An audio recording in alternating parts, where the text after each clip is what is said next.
The first time Arav heard the words, "Empty your mind," he laughed. How can anyone empty their mind?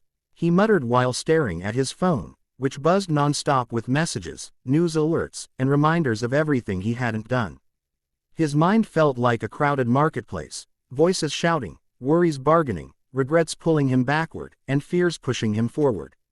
Silence felt impossible. Arav was 29, successful by society's standards, and exhausted in ways sleep could not fix. His days were filled with deadlines, comparisons, and invisible pressure to always do more. Even when he rested, his thoughts didn't. They replayed mistakes, imagined future failures, and whispered that he was falling behind. One evening, after another long day, Arav found himself sitting on a quiet riverbank outside the city. He didn't know why he came there. Maybe he just wanted to escape the noise. As the sun dipped low, painting the water with gold, an old man sat nearby, tossing small stones into the river. They sat in silence for a while. Finally, the old man spoke. "You look tired." Arav smiled weakly. "My body is fine. It's my mind that won't rest."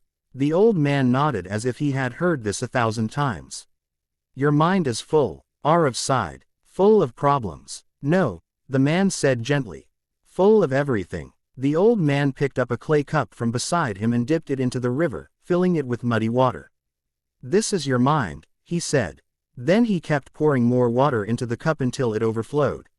"See," the man continued, "when the cup is full, nothing new can enter.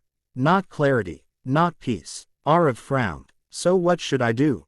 The old man smiled. "Empty it." Arav almost laughed again. "How?" The old man stood up. "Come tomorrow morning. Same place." The next morning, Arav arrived before sunrise. The river was calm, the air cool. The old man was already there, eyes closed, sitting quietly. "Sit," he said without opening his eyes. Arav sat, feeling awkward. His mind immediately began racing. "Why am I here? This is a waste of time. I have emails to answer." "Close your eyes," the old man instructed. "And do nothing." Arav tried. Within seconds, thoughts attacked him. Memories, worries, plans. The harder he tried to stop them, the louder they became. "I can't," Arav said, frustrated. "My mind won't listen." The old man chuckled. "You are not here to control your thoughts. You are here to let them pass." He continued, "Imagine your thoughts are leaves floating on the river. Don't chase them. Don't fight them. Just watch them drift away." Arav tried again. A thought came. I might fail. He imagined placing it on a leaf and letting the river carry it. Another thought followed. What if this doesn't work? Another leaf. Slowly, something strange happened. The space between his thoughts grew wider. For the first time in years, Arav felt a moment of stillness. Days turned into weeks. Arav returned to the river every morning. Sometimes his mind was calm. Other times, it was noisy again. But the old man always reminded him of the same thing. "An empty mind does not mean no thoughts," he said. "It means no attachment." As Arav practiced, he began to notice changes in his life. At work, he listened more and reacted less. When someone criticized him, his chest didn't tighten like before. He responded calmly, instead of defensively. Problems that once felt overwhelming now seemed manageable. One day, Arav asked, "Why does emptying the mind change everything?" The old man smiled. "Because a full mind sees life through fear. An empty mind sees life as it is." He picked up a stone and held it tightly in his fist. "When you cling to thoughts, regret, anger, expectations, they hurt you." Then he opened his hand, letting the stone fall. "When you let go, you are free." Months later, Arav faced the biggest challenge of his career. A project he led failed publicly. In the past, this would have destroyed him. He would have blamed himself endlessly, lost sleep, and doubted his worth. This time, he felt the pain, but he didn't drown in it.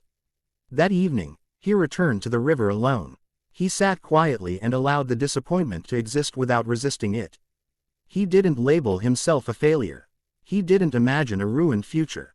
He simply breathed, and in that empty space, clarity appeared. He realized failure wasn't an enemy. It was information. It was a teacher. The fear he once carried had come not from failure itself, but from the stories his mind told about it. The next morning, The old man wasn't there. Arav waited. Hours passed. Finally, a passerby told him the old man had lived nearby and had passed away peacefully during the night. Arav felt a deep sadness, but also gratitude. As he sat by the river one last time, he understood the final lesson. The old man was never meant to stay forever. He was only there to point the way. Arav closed his eyes. The river flowed. The wind whispered. The mind softened. For the first time, he truly understood. When you empty your mind of noise, comparison, and fear, you don't lose yourself, you find yourself. And in that emptiness, life finally has space to breathe.